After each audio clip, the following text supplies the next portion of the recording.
Welcome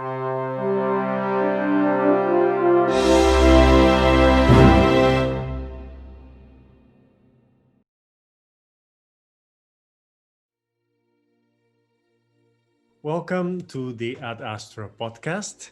Today we have with us Darin Hayton, who is a well-known historian of astrology and historian of science. He is professor of history at Haverford College. I think I have that right. And he's the author of various articles, and I'm especially in the book The Crown and the Cosmos, about the astrology and Maximilian I. Welcome to the podcast, and thank you for accepting our invitation. Thank you. Thank you very much for having me. I really look forward to this. So we would start to ask you, how did you get into this? How did you get to this topic? Yeah. So I was actually describing this to a colleague recently, and I think most of my projects that I've ever worked on start out as protest projects. They're in some way meant to, or they seem to start out from a position of, how do I want to put it? Making somebody uncomfortable. Maybe that's the way I want to put it. So I ended up here in a long circuitous route that started out in chemistry and physical chemistry, and then moved from chemistry into history and philosophy of science. And I did my graduate work at Notre Dame, which had a really traditional program. And so as I was casting about for possible projects, I thought, which project is going to make my advisors most uncomfortable? And so I quickly sort of realized that astrology and the history of astrology would be one of those projects. Now it has other benefits, that particularly when my book project that looks at late 15th, early 16th century, and thinking about what are some of the scientific structures at the time that pervaded society and culture, and how can I begin to analyze those in the way that we think of scientific structures today pervading society and culture. And when I look back, the one that appealed to me, the one that seemed to have the tendrils that went out most broadly into intellectual, political, cultural, religious domains, was astrology. It seemed to have these resonances that went so far and wide. And so I thought, well, then that's what I want to work on, because that will give me a way of thinking about this past that is more comprehensive, more revelatory than mathematics or optics or some other narrower science. And you said, and this is interesting, this has more tendrils around. So you, from the beginning, from the inception of your project, you identified that astrology had correlations or let's say connections to many fields of knowledge. Is it right? Yes.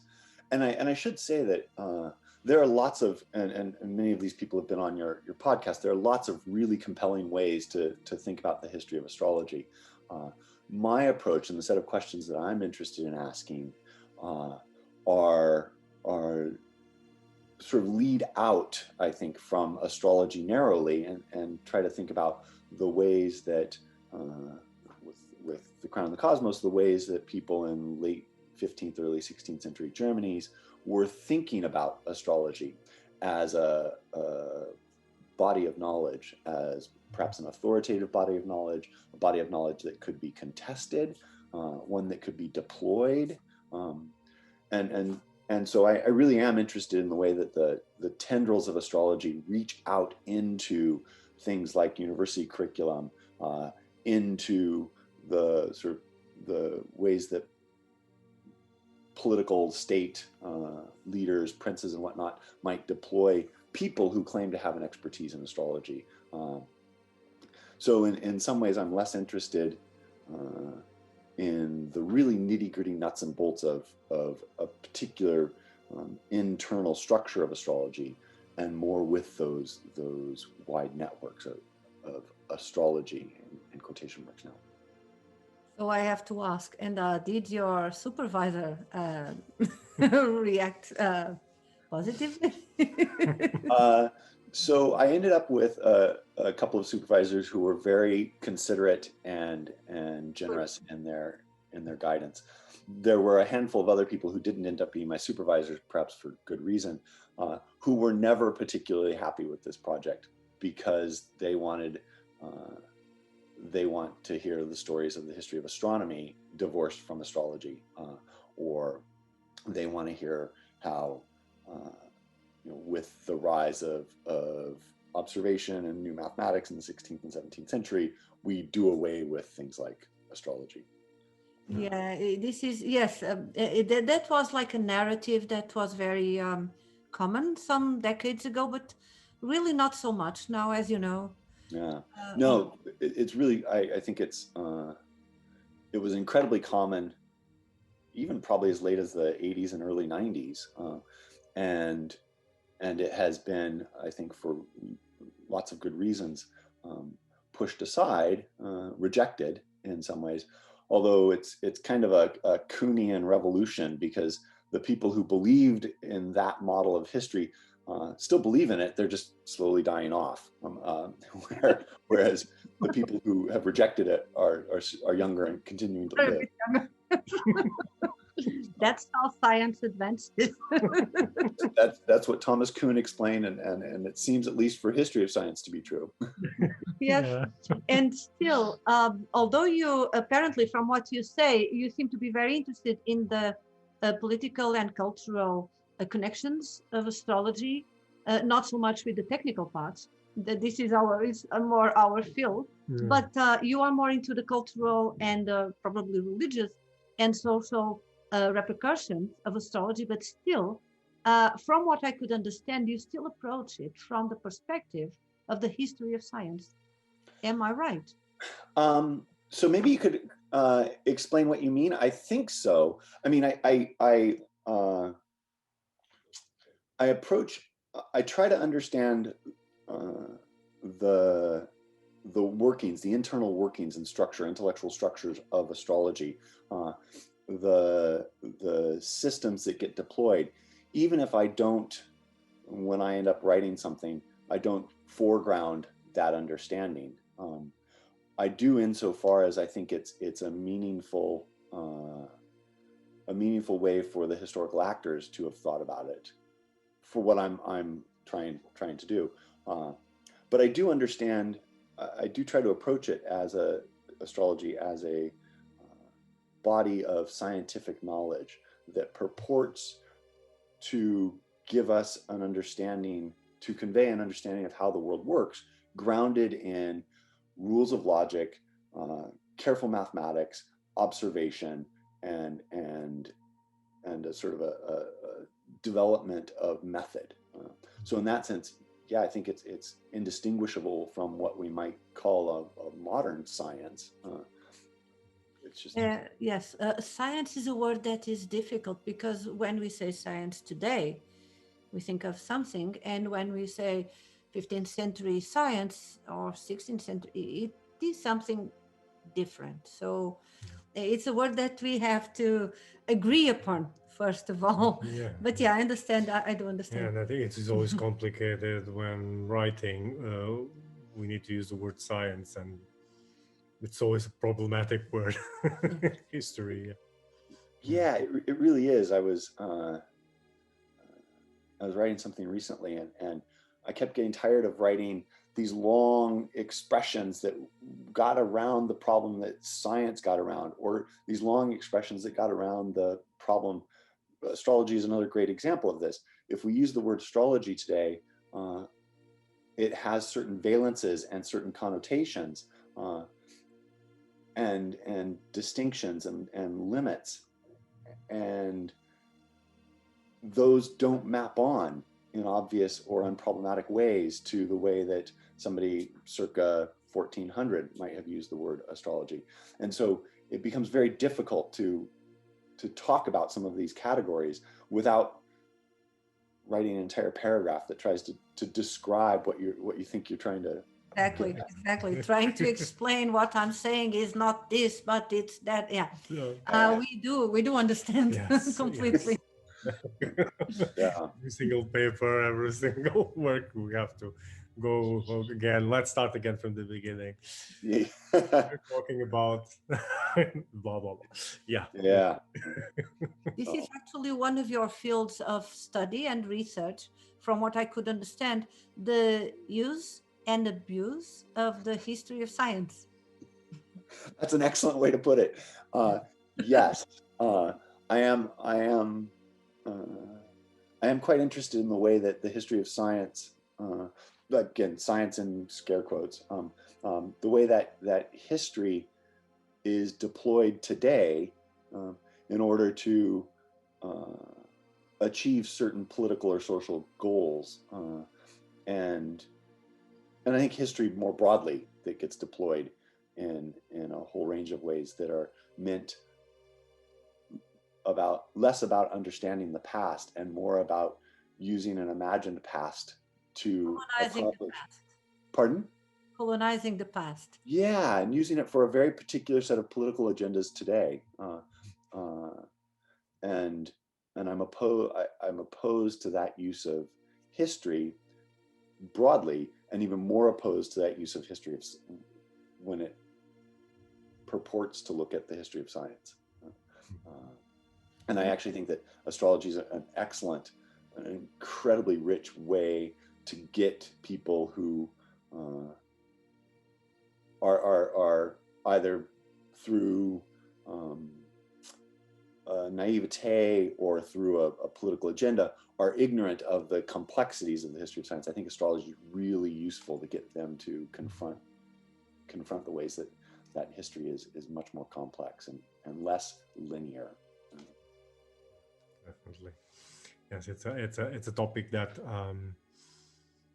it's omnipresent, and it challenges the way one perceives how the idea of science is understood throughout time, and the shifts and the whole difference that causes. I think it's a I agree with you. It's a very good topic to start and to make that change. Yeah.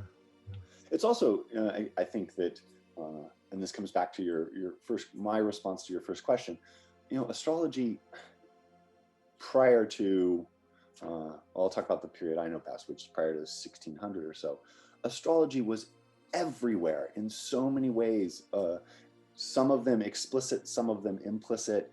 It structured the way people thought. It structured what they did. It informed how they thought about themselves and about the world.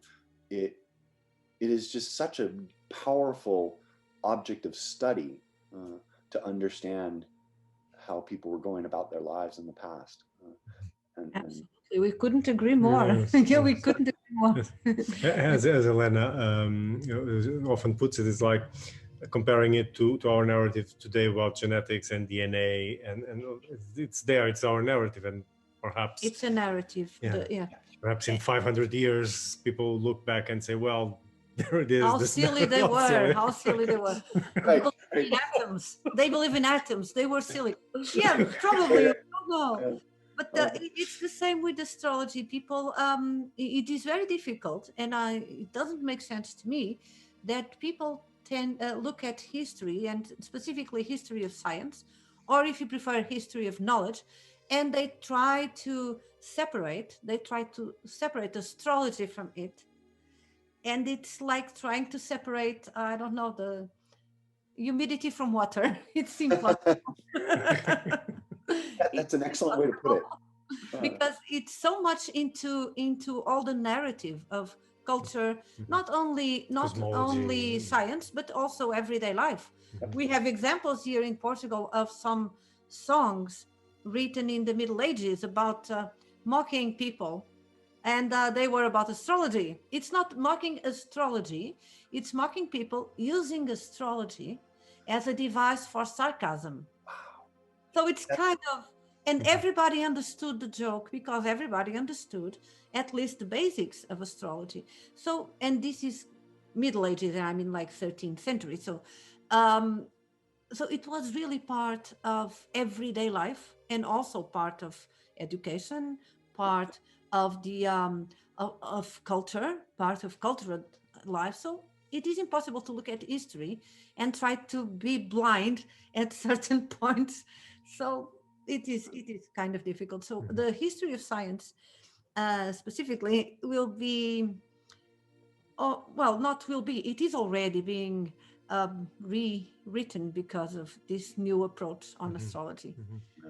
Yeah, it really is. You know, the last couple of decades have seen a lot of really interesting work on astrology, thinking more broadly about what astrology was and where it sort of permeates, how it permeates society. I think we still have a lot of work to do. You know, if we take, you know, an example might be to illustrate some of the work that still needs to be done, could be Bob Westman's book on Copernicus, that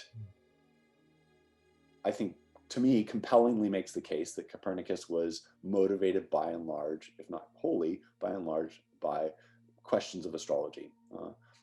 And look at the response, the reaction that that book has generated,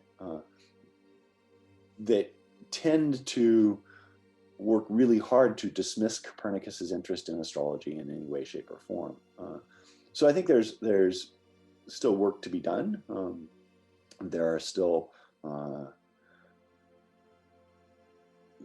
these sort of pillars of the narrative of the history of science that scholars are trying to insulate from non-scientific inquiry, astrology being perhaps one of them. Probably the main of them, because the reaction has to do with this icon of science, Copernicus, and they don't want to see them stained by astrology. Instead of thinking, oh, how interesting that this man, this interesting and very knowledgeable man, this mathematician, also was interested in astrology. How interesting this is. But we know we have some heroes, and it's very difficult to reshape the idea.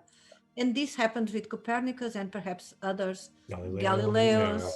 Yeah, Galileo. That's more or less. Kepler, maybe. Kepler. Well, yes. Well, they say that Kepler was in need of money, and therefore he decided to lower himself to practice. It is so interesting because we try to import the way we see astrology today into the past. And so they think, oh no, they could not do this. We have a few local examples here in Portugal also. Very chief, one of the heroes of medieval times, and he was interested. His father was a priest. Shouldn't be his father, but anyway, was a priest and was interested in astrology. And so people say, oh, this man, he was practically a saint. How could he? You know, so we have a few, and this brings us to another very interesting topic, is that astrology is never, we are never indifferent to astrology. We either love it or hate it. It's very interesting. Yeah, that's an excellent observation, because you know, in some ways we're never indifferent to any object of study, but there's a particular response that we have to astrology. We either love it or hate it, and consequently, excuse me, I got caught up on a wire. And consequently, when people look at the scholarship we produce, they either love us or hate us, depending on what they think astrology, how they think astrology should or should not figure in the stories we tell. And so it becomes really difficult to. It becomes very difficult to produce scholarship on the history of astrology that isn't at first glance pigeonholed, confined to good or bad. And that's, I think, one of the interesting bits that your observation really brings up about astrology. We either love it or we hate it. We either love the people who do it or we hate the people who do it. And it would be really nice if we could have scholarship on the history of, if we could recognize that scholarship doesn't have to fall into, I love you because you're doing something good, or I hate you because you're doing something bad. Exactly. Yeah. And that would be truly scientific. We would look at things in a way that is really objective. Yeah. With it, it's always, for example, in my current research, I'm researching the Jesuits and their relationship with astrology, which is something that, as far as I'm aware in historiography, it has never been discussed. They think, no, they cannot practice astrology of any form unless something strange was happening, because they were Orthodox order. They wouldn't touch that thing which was forbidden. And when you start looking at it, it's much more complex, and it goes around and around much more than just, oh, they couldn't do it, it's impossible. And there they are. They could. Yeah. Sorry, go on.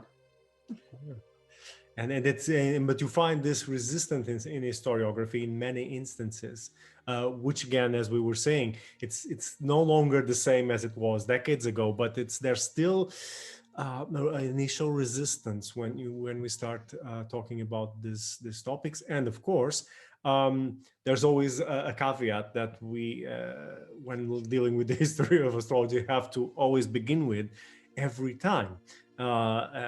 Something that we will not have to do if we're doing history of religion or history of another weird subject or weird practice. Let me say, because I always say this could be like a disturbing topic for some people, and we are always looked like in a certain way because we are historians of astrology. I always say this is more difficult, and we are received with more caveats. But imagine that I would do, let's say, something that is disturbing, the history of cannibalism. People would be okay with that. Right. Oh, okay, the history. Oh, how interesting. And if it is astrology, oh no. So it's funny. That would be funny. Oh, I'm studying now a manuscript which is 20 recipes. Right, and nobody would question that. They'd be like, "Wow, tell me more." Yes, so interesting. Right. Do you use cilantro or what? right. Simmer, boil. Yes. But if it is astrology, there's this. Now that is also about the, I would say, the unique, the exceptionality, so to say, of astrology, because it's a science, if you want knowledge, but also it goes into other fields, and specifically it touches everybody in a way or in another way, positively or negatively, but nobody is completely indifferent to it. So this is the way that we have to deal with it. Also with a little sense of humor, because otherwise. Yeah, absolutely. But you're right. It's we always end up starting off with a handful of caveats about our own positionality vis-a-vis modern astrology, as if that's an important factor in how we do or don't study the past. Whereas we don't ask the same of almost any other historian. Oh, you're working on the Catholic Reformation. Are you Catholic? What's your position with Catholicism? Do you believe in the Eucharist? Exactly. We don't. None of that is even on the table for people. Oh, you're a historian of military. Do you believe in killing people? Is that something you like to do? So we don't expect the same sort of caveats from any other form of history. Or likewise, you study cannibalism. Do you eat people? Exactly. Do you have a lab associated with this particular project? Did you feel this when you published your book on the Crown and the Cosmos? And any kind of rejection or something? I don't know if I would say rejection. I often thought about how do I, particularly when I was sending out the proposal, how do I defend this project? How do I make this project sound like something a legitimate press would want to publish? Particularly since, well, I shouldn't say particularly. And so, yeah, I did. I spent a lot of time trying to justify that, look, astrology in a very broad, capacious meaning, in a sense, astrology permeated the 15th and 16th century. If we're telling, I was working on Maximilian I. If we're talking about Maximilian I and we don't talk about his understanding, however rudimentary, of astrology, we don't understand Maximilian. That's kind of at base. That was what was motivating the project. Was look, you can't publish on Maximilian if you don't talk about. Let me rephrase that. If we don't have work that tries to understand Maximilian's relationship to astrology, again in some broad sense, then we haven't produced as full a picture of Maximilian as we could. Absolutely, absolutely.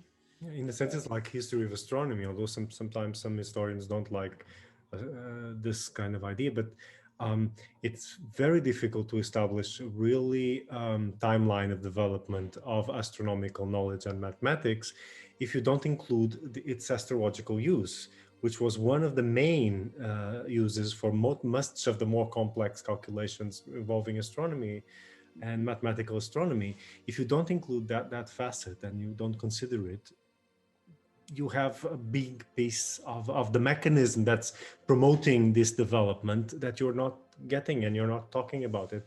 And until very, very recently, there has been always a resistance to establish this connection and to admit and to assume this connection as natural and an historical fact, and to study this kind of development.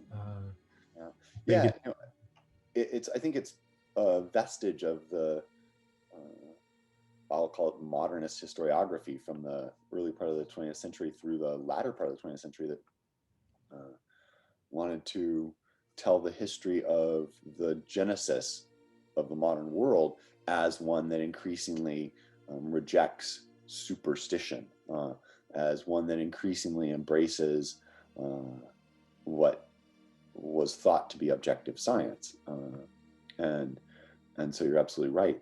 These histories of astronomy, which in some ways are they aren't that distant from us.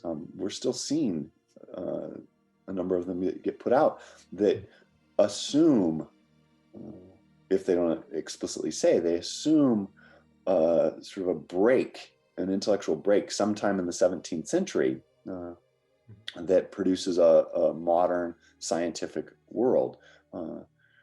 The explanations have become more nuanced and more sophisticated, but they're still doing their best to bifurcate the expression history of the science of the stars and bifurcate it into astronomy and astrology. Yes. And I think you're absolutely right. We're getting incomplete histories of astronomy if we do that, if we try to dismiss. Yeah, if the researcher is focusing mainly on the mathematical and the astronomical material, which is okay, it's the focus of that research, but still it must be discussed at some point that most of that is being used for astrological calculation. Even the person doesn't go into astrological practice itself, but the calculation is there constantly. It has to acknowledge it. Yes, I find the same, for example, also in the history of medicine. I've seen many books on history of medicine where you search for a reference to astrology or astrological practice associated with medicine, and there are none. Though sometimes the word doesn't even appear in a 500 book page book. So yes, it could be a small reference to it because it might not be the main topic of the research, but still, it's strange. Yes. Yeah. As a medievalist, I have the same. I have the same situation. Sometimes I see books of medicine or books on encyclopedias, entire encyclopedia on medieval knowledge, for instance, and there are no word, not one word, not once. So today, fortunately, people are not thinking like this. They are not. We are both in the history of science department in Lisbon, and they are not thinking like this. They think differently, and they acknowledge and understand the importance of astrology in medieval and pre-modern, in general, pre-modern history at least. Yeah. So we are very lucky in this sense. But I understand that in certain situations, it's still very difficult to think like this, and hence my question about your book. And just for context, I would like you to just very briefly explain the contents of your book. I have it, so I know it, but just yeah. So the goal, the book project was to think about and try to understand how astrology as a sort of an authoritative body of knowledge was deployed at Emperor Maximilian I's court. So this is 1490s through about 1520, 1530. And the goal was to think, right, how can we see ways that astrology might have appealed to Maximilian and his contemporaries as something that might be seen as authoritative, as persuasive, as part of a political praxis. And what did that look like? Who were the experts? Where were they? How did they receive support? And so what it looks at is it starts off by, I look at a couple of the texts that the so-called autobiographical texts that Maximilian produced, his Teuerdank and his Weisskönig, these allegorical poems, to point to the ways that Maximilian himself was interested in astrology as a political tool, and then looked beyond Maximilian to see what did he do in real world terms in Vienna and the environs to support people who claimed to be astrologers or to have astrological expertise. And I did this by following a handful of scholars who, most of whom came through the University of Vienna. They found support there when Maximilian established a new college for poets and mathematicians. And then a handful of those moved from the university into the direct sort of sphere of the court. And so I traced what they were doing, the paper instruments that they were producing, the curriculum they offered at the University of Vienna, the ways that,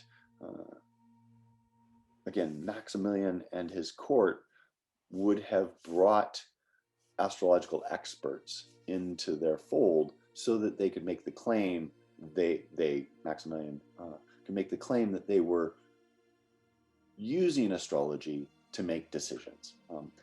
And the assumption that undergirds the book is that that was a useful political, social, cultural move because astrology was seen by so many registers of society, dare I say all registers of society, as authoritative. You may disagree with the nuts and bolts of how a particular bit of astrology was executed. You may disagree with some of the interpretive rules. You may disagree with what planetary positions meant in the end, but you didn't disagree with astrology being an authoritative body of knowledge. And so that's the project in the book, as it ended up between two covers. The project in the dissertation was a little more technical, but that the technical bits didn't end up in the book. So. Okay. Pity. It is a pity. We are very much into the technical. I really enjoyed some of the technical bits, particularly as I worked through some of the calculations that were happening in the university texts, but the editor at the press didn't think that it would help the readership. So I had to defer to the editor. So. Yes. Yeah, and it is different. It's different. One dissertation and a book for the general public. They are different. Yeah. They have to have different approaches. They have to be different. Yes. Yeah. Oh, yes. This is just for context. And did you get some kind of response from the academic community? Yeah. So the responses tend to fall into a couple of different camps. There are some people who read it wanted it to be more technical and were, I think, wished it had been more technical. Other people were perfectly happy with it being a more sort of cultural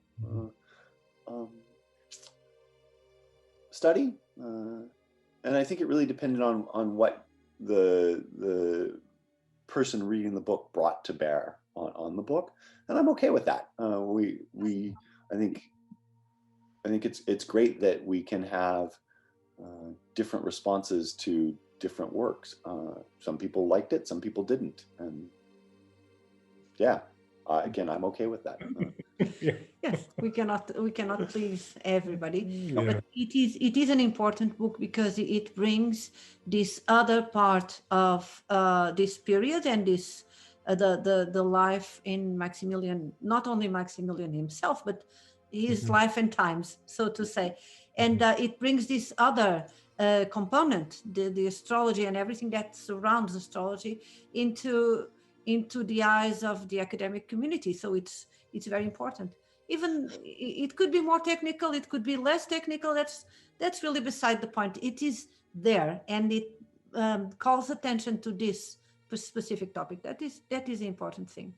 Yeah, and that was kind of the goal. It's not meant to be definitive, but rather to point out the ways that astrology as a body of knowledge could be, and in fact was deployed in the late 15th, early 16th century, and to encourage other people to look more seriously at it. I don't think that, I think that what makes the book interesting in some ways is, again, I don't think it's an assumption anymore.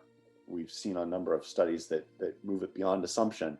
That is, Maximilian wasn't unusual. He wasn't out of the ordinary. He like everybody else at the time, was committed to astrology and used it to further his goals. And so if somebody reads my book and has some reaction to it, but is prompted to go study a different prince somewhere else and think, how is this prince deploying astrology? Or where are the astrologers in this prince's court? Or what are the structures of astrology that function here? That's great. That's the goal of the book, is to generate other scholarship. And I think it did, because it's the kind of book that incites curiosity and incites further research. Yeah, it becomes a model in a certain way of how to approach the topic and the basis. I think you're very generous to say becomes a model. I would be happy if it just gets launched out there and it prompts somebody to do something. Yeah, really, I think about astrology. I think it does. I think it does because I think anyone starting a research is always going to try to understand how it has been done in the past. So someone who's trying to do court astrology will most certainly have your book, or at least at some point reach to your book, and your book will give an approach, a certain approach. So it will serve as a model in one way or other, even if the person then decides to, based on what you've done, do something a little bit different so that it approaches or it's more specific to the case study. But it's still, I think it's still a model, because there aren't that many works on this specific analysis of the use of astrology. Yes, it also works like a seed. It's like a seed that you planted, and then other scholars would also look at your book and develop ideas from what you have written. It happens with us and other people. So thank you. Thank you No, thank you. So glad somebody read it. I'm sure several people read it because we know of people who read it. So yes.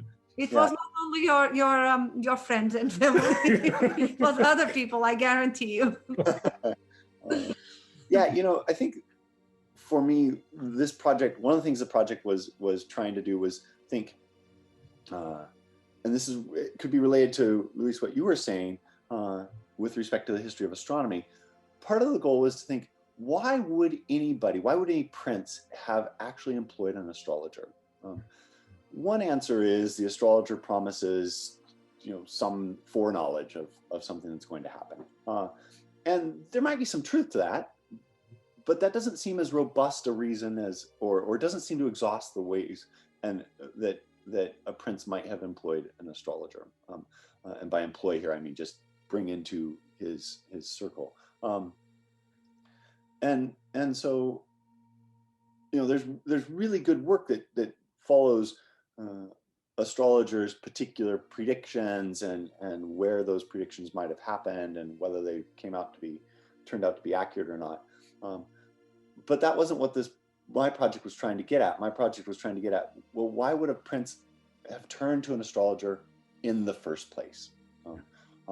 Is there some social and cultural value that astrologers and astrological experts bring to the table? Now, at some level, I started from the position that yes, of course there is. The challenge was to demonstrate some of the ways that expertise could be valuable. Yeah, yes, certainly. And what about your new projects? Right. So what I'm spending far too much time on right now is Ptolemy, the Pseudo-Ptolemaic Centiloquium, or the Karpos, because I'm interested in the Greek version. And here I'm fascinated. My point of departure is, in some ways, there are 2 points of departure. The one is there's almost no work on the Greek edition, the Greek version of Ptolemy's Centiloquium. There's a critical edition from the 60s, which, like most critical editions, does some things really well and other things really poorly. And in many ways, that critical edition is misleading in so far as it homogenizes the text. It makes it seem uniform in a way that the text was not uniform. The individual copies are not uniform. And in homogenizing the text, it makes it more difficult for us to think about how the Karpos was actually operative in historical moments in the past. So part of what I'm thinking about here is an article by Tony Grafton a number of years back when he was, I think it was he ended up chasing down a handful of critical editions of different 16th century texts and Copernicus.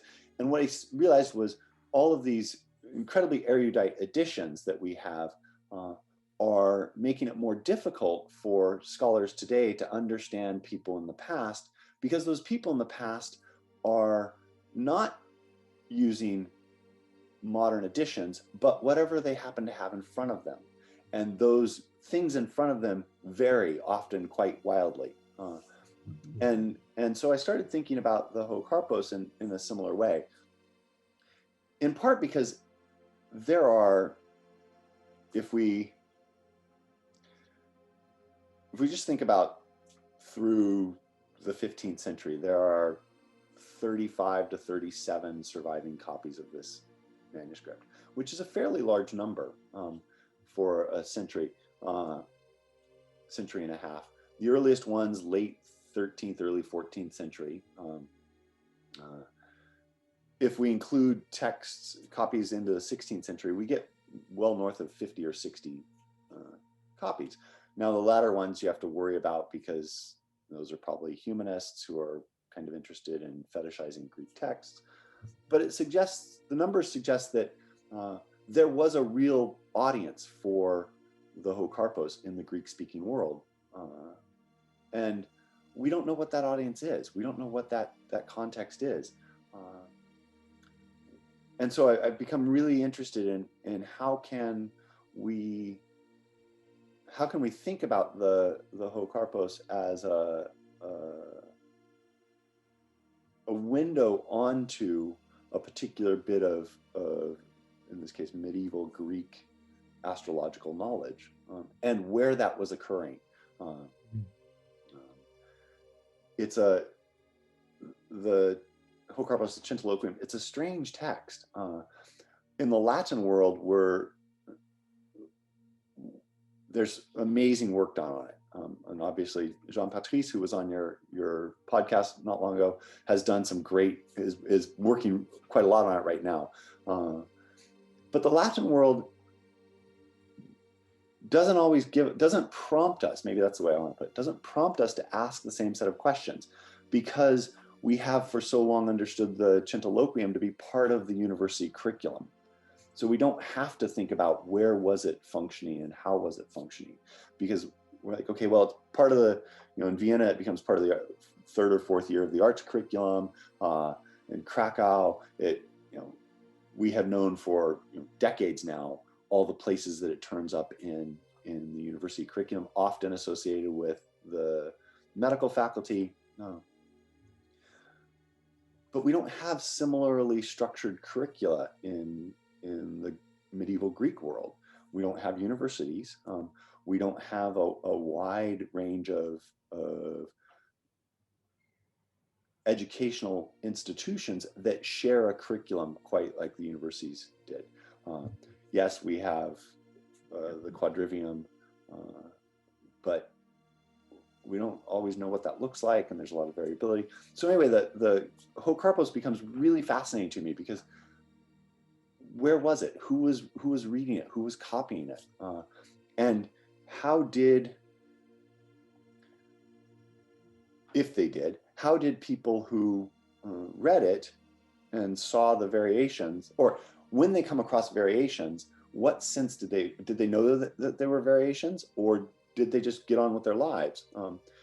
And some of those variations are potentially significant. So in some copies of the text, it talks about conjunctions of planets being particularly important to pay attention to. In other copies, it talks about opposition of those in the exact same aphorism. When those planets are in opposition, you do X, Y, and Z. Well, those lead us to two different sort of understandings of how the world worked. So this is a long rambling response to my current project I'm fascinated with this particular text in the Greek.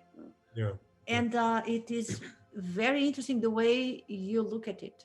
How was this for them? Because we know what it is for us, but was it the same for them? How did they deal with this? And the differences and all the versions, because this is something that is seldom asked. And it's a very, very important question. How were they actually dealing with this? And this type of research is quite interesting when you're trying to establish a genealogy of knowledge. In that sense of the versions, I was thinking, for example, even in the Latin world, which we work much more in that area. Sometimes certain quotations or certain affirmations, well, Ptolemy says this, and the versions that we have nowadays of Ptolemy no longer say anything like that. So what are they reading? What copy? What edition? Even in the printed editions, you have that problem. What is the edition that they're reading? Which one is telling us this? Which note? Which addendum? So even the order of the chapters sometimes diverges. So right. So and the way you just put it, Luis, is precisely what Tony Grafton was getting at when he wrote that article. It's now been 20 years or more, 25 years. But he was chasing down a quotation, probably in Scaliger, because Tony Grafton has done everything on Scaliger. And he turned to modern editions, but he couldn't find it. He's like, the quotation's not here. And so then he turned to 16th century editions to start looking for, well, where was he getting this information? And I think that's part of what's animating me is thinking about, well, how is it that these variations that we have smoothed out in a critical edition, that these variations were actually operative, that they were shaping and informing and coloring how people understood, the text. I'm doing this because there's a copyright here. Understood the text, but understood more broadly the aphorism, because aphorisms are also fascinating little. To me, it's a fascinating form. It's meant to encapsulate a bit of knowledge, but it's not a rule of thumb.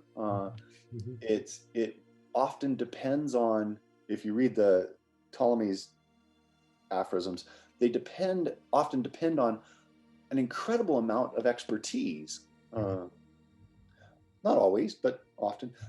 In this particular text, there's no rhyme or reason. They're not organized in any interesting way. They're just a hodgepodge of different aphorisms, some short, some long, some broad statements about, the wise astrologer, others very specific statements about how your ship's going to get burned by pirates. And so it's an odd form that requires a degree of expertise and a social space that I think I'm just fascinated with how I might be able to use this text to think about where was astrology happening in the Greek-speaking world, and who was working on it. It is a fascinating project. I'm looking forward to see the results. When can we? Do you have an idea when can we count on the results? No, I don't have quite an idea. I'm working really diligently on trying to get through as many of the copies that survive as possible, so that I can begin to catalog the ways that they vary. The critical edition already points to some of the families of variation, and that's all well and good. But there are all sorts of other ways that they vary, and thinking about how might I organize these variations. So, Luis, you point out that at times chapters, or maybe you did, Helena, chapters are in different orders. A number of these copies actually invert different aphorisms. Yes. A number of them invoke different planets. Aphorism, I thought I had an example here. I don't. Anyway, it might be aphorism 75 or something. In a number of them, it talks about the sun being the operative planet. In others, it talks about Mars being the operative planet. But to think about what these variations might suggest. So I'm working through these. I don't need to get through all of them. I don't think I can. But I'd like to get to the point where I will have seen the vast majority. And if all goes well, put together, the initial part of the project is to think about a different type of edition, one that isn't a critical edition, but rather one that provides more of a history of the text and might include examples from 5 or 6 of the different families of variations, so that you saw the ones that included the planets in oppositions, but also those that included that aphorism that said when they're in conjunction, and then gave a little bit of the history of where did that particular, the one that includes opposition, where were those texts found, so that we can think more robustly about the historical moments and places that might have encountered that version of the text. Yeah. And then I'm fascinated by a historiographic problem, which has to do with critical editions, and that is a critical edition seeks to provide the correct, the accurate, pick your favorite word, reading of the text. But most of the copies of this text that survive don't indicate that the person who read that text understood anything besides the one in front of them as the correct version. And so what do we do with that? Occasionally there are marginal annotations that change a planet. A planet that's in Mars becomes the sun in the marginal annotation. But in most instances, it doesn't. And even in cases where I can point to a text, multiple copies of the text that vary in the same library, owned, in this case, Johannes Sambucus, who was the imperial librarian in Vienna at the time, who had 3 copies of the text in the imperial library. He established the imperial library. His Greek was excellent. There's no evidence that he understood, there's no evidence that he read the 3, but there's no evidence that he understood the 3 that were variations to be variations. Yeah, that's very typical. They just use the books as memories for different things, even though they are contradictory. And also regarding variations and contradictions, because that's what we are talking about, we often talk about this, that books, specifically books on astrology, this kind of books could be, well, they probably were, like complements for oral tradition. So they require this context. So they were just like the memory of the repositories of memory for students or writers. And then they needed the other complement, which was the direct transmission from student, from master to student, from so probably this would help clarify. Unfortunately, we don't have them anymore. So I've struggled with thinking about, in this case, these aphorisms. What is it's clear there has to be some sort of social intellectual context to make sense of them. What is that, and how can we think of? I don't think I'll discover the manuscript that says, okay, Ptolemy's Karpos was read in this context, and that would be lovely. I doubt it.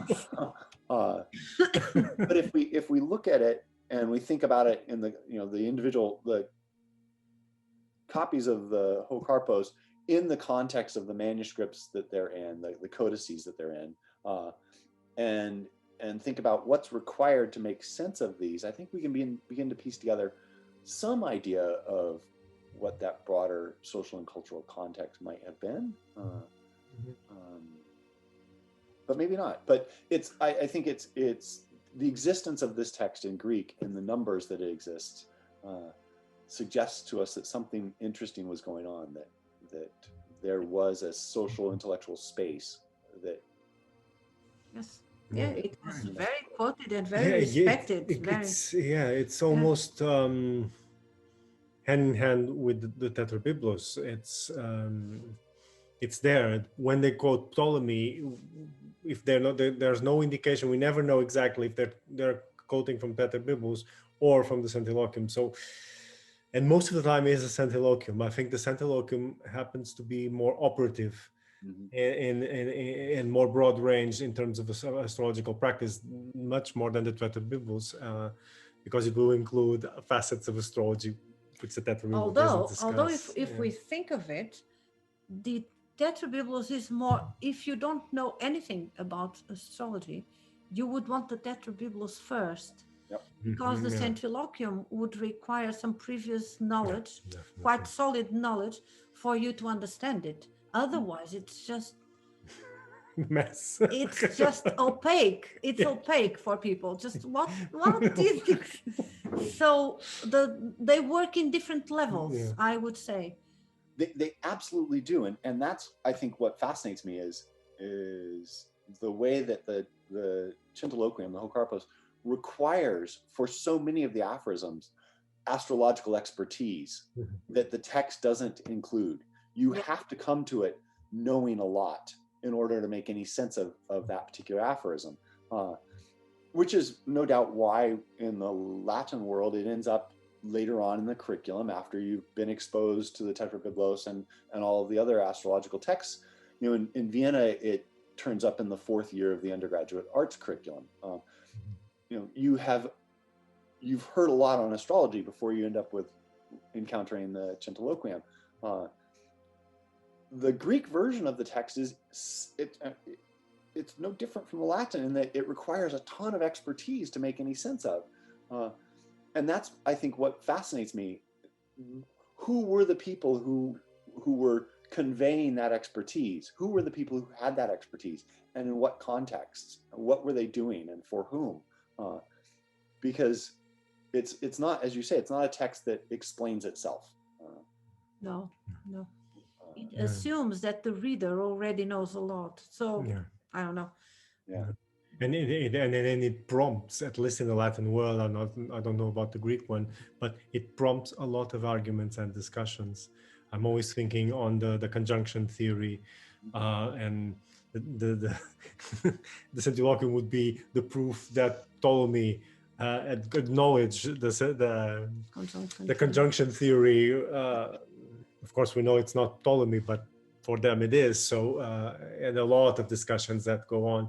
And I'm particularly, the authors I'm looking at, that they're trying to argue that what is meant in the Centiloquium by conjunctions, it's not conjunctions of Jupiter, Saturn, it's of the moon, and then they go around.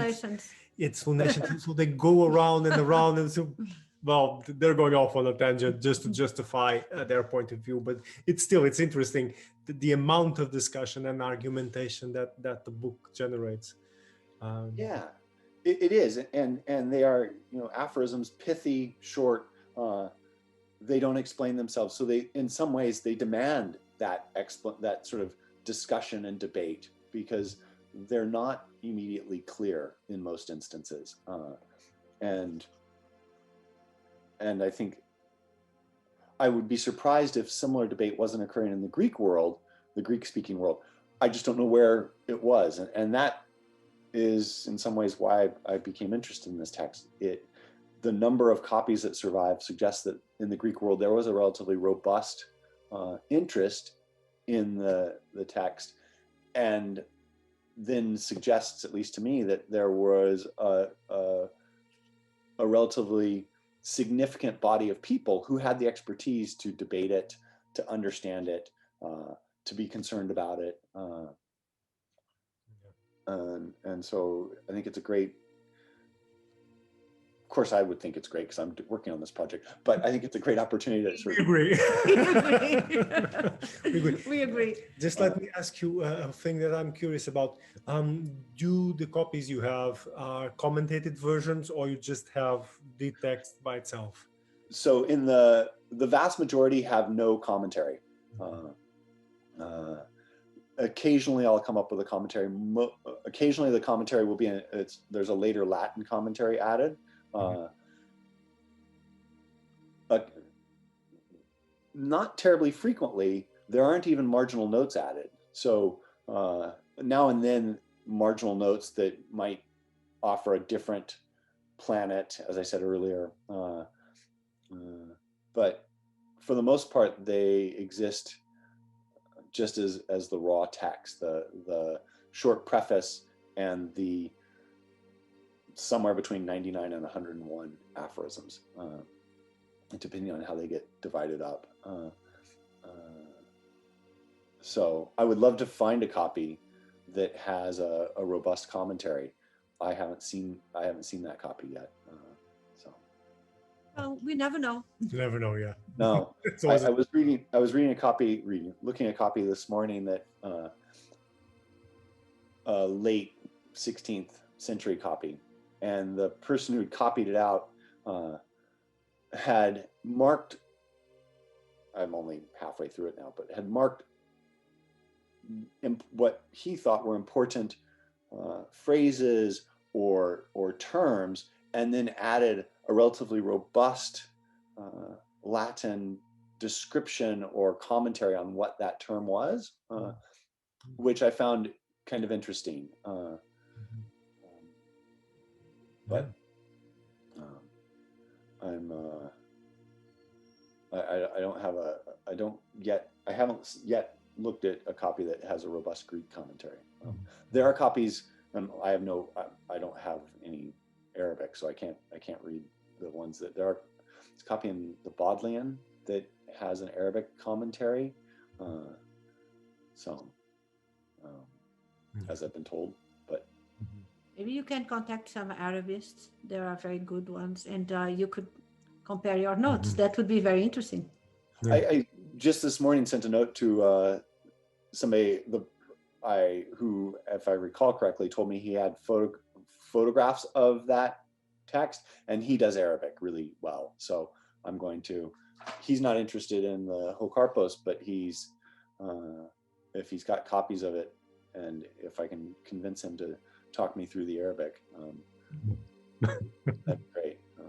So it helps. Yeah. And that copy is a fairly early copy. There are no, the earliest copy of this surviving in Greek is late 13th, early 14th century.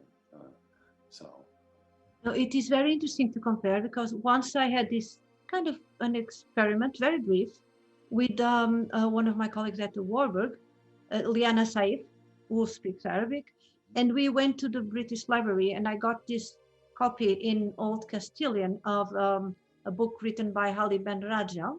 It's a book of astrology, and I got the Castilian copy, and she got the Arabic copy of the same book, and we read some passages. I read it in Old Castilian, and she read in Arabic, and there were some interesting differences. Very interesting. For instance, Venus and Saturn, they were exchanged.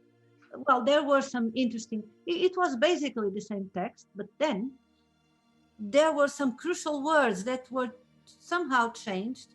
And this is very interesting.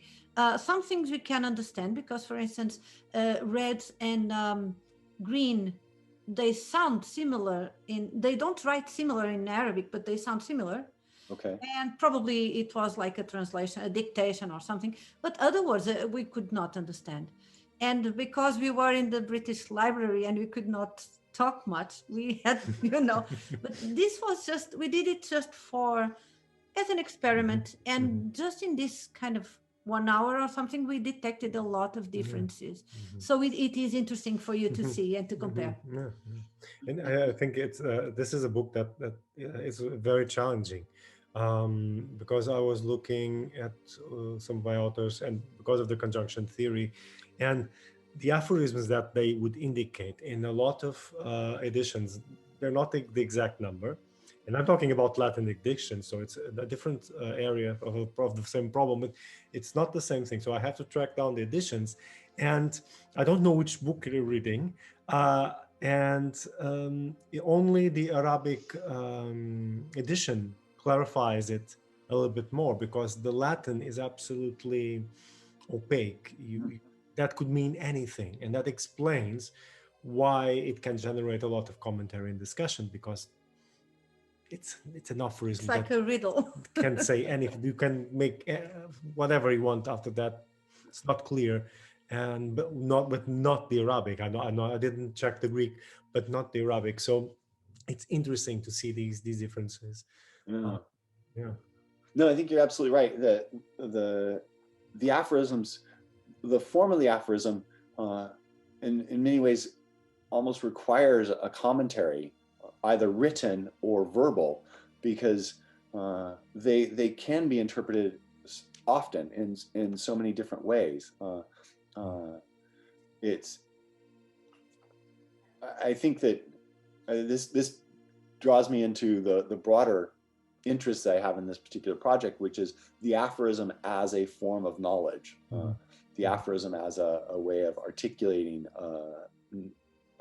a knowledge claim, particularly in something like, you know, the Centiloquium or these other spaces where that claim purports to tell us how the world works. You know, it's a claim about what really happens out there, and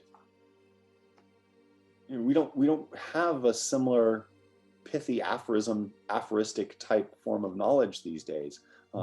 You don't go into a physics class and hear these aphorisms spouted about. Although it'd be really funny. Formulas, maybe we have formulas. Yeah, I don't know. Well, maybe, but I think it raises questions about, again, what's the form of knowledge that is being embodied in the aphorism, and why? There's probably a longer history to think about what happens to that as a form of knowledge. You know, you can think about them related to things like sententii or maxims or proverbs, rules of thumb. You know, and they're different. All these short forms of knowledge vary in different ways. You can't draw obvious and hard, fast distinctions between a maxim and a proverb and an aphorism, but there are variations.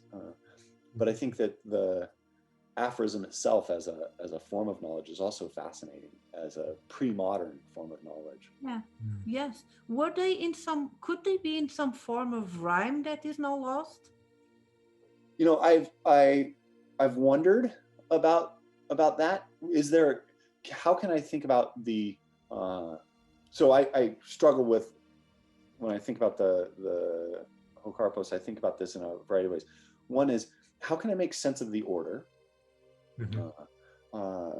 Is there some mnemonic device that I don't get that somebody else did?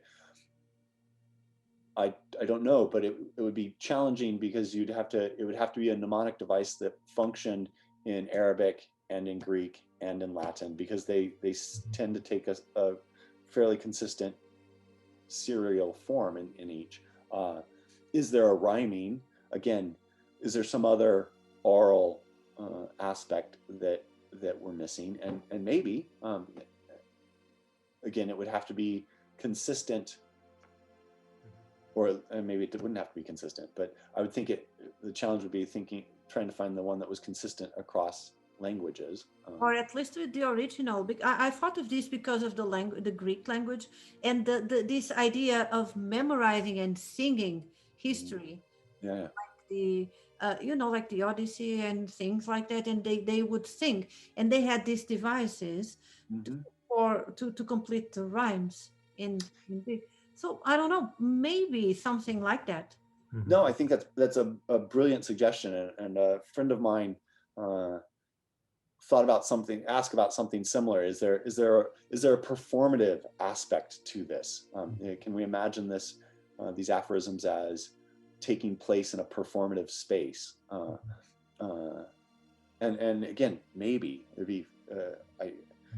I would love to find the manuscript. Yes, we went and listened to a bunch of people recite aphorisms. Let me explain how this works. And the music goes like this.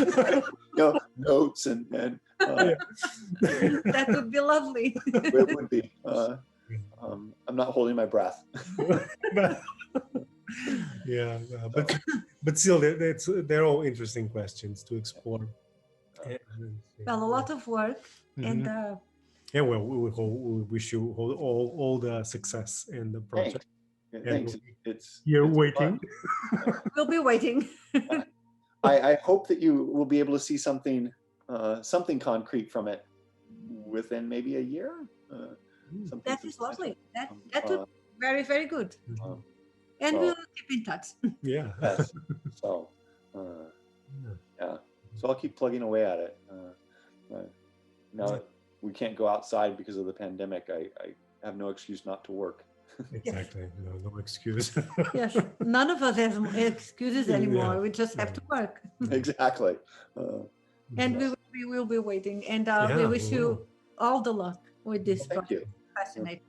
Thank you. Thank you so much for having me. This was, I really enjoyed this conversation. It was Oh, great. thank you for accepting. It Yes. was extremely interesting. Yes. And we hope to see you here soon, if not before, in some time around the year with some more With some more aphorisms. some more to discuss on, Yes. on this topic. Thank you Yeah, very much. I'd love to. And I look forward to chatting further with you about this and your work and any other projects that percolate up. Yeah. Thank you. Thank you. Thank you very much.